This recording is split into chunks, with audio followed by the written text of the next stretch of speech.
அந்த மாநாட்டில் என்ன நடந்துச்சுன்னு பார்த்தா பெரிய கூட்டம் துப்புன்னு வருது. அப்போ வந்து ஒரு பொண்ணுங்கள்லாம் நிறையா வந்துட்டு இருக்கும்போது கொஞ்சம் பார்த்து போங்கம்மா அப்படின்னு சொல்கிற மாதிரி சுச்சுவேஷன் வந்துச்சுங்களே.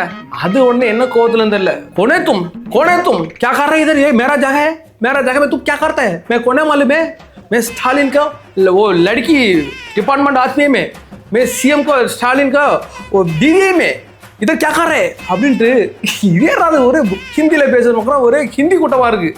அது என்னன்னா கரூர் அந்த பக்கத்தில் திருப்பூர் அந்த சைட்லேருந்து நிறைய ஹிந்தி பெண்களை கொண்டு வந்திருக்காங்க. ஏன்னாட்டா 1.5 லட்சம் பேரில் சேர் போட்டு 1.5 லட்சம் பேர் சேர் போட்டிருக்காங்க இல்லை, அதனால் கொண்டு வந்திருக்கிறாங்க. சரி இதை இருந்துட்டு போகட்டும், அதுவும் பஞ்சம் புழைக்க வந்தது, இருந்துட்டு போட்டுமே, அதுக்கு ஒரு 400-500 கிடைக்குன்ட்டு விட்டாச்சு. அதுக்கு பேருக்கு திருப்பி வந்துக்கிட்டு இருக்கிறேன். மறுபடியும் சொல்லுது, அண்ணா பேருக்கு கடனே தேரே पानी नहीं, कुछ भी नहीं दे रहे ना, मेरे को भूख लग रहे ना, पानी नहीं दे रहे ना, बिरयानी दे रहे थे पर कुछ भी नहीं दे रहे அப்படின்னு ஒரே அழுவுது. சோறு கொடுக்கலையா அந்த பொண்ணுக்கு? ஏன்னா அந்த பொண்ணு கத்துதுன்னா சோறு போடலையா? அடா பாவிகளா. அங்கேருந்து ஹிந்திக்கார பொண்ணு அழைச்சாந்து அதுக்கு 800 ரூபாயாம் அழைச்சிட்டு வந்து திருப்பி கொண்டு விட்டாங்க.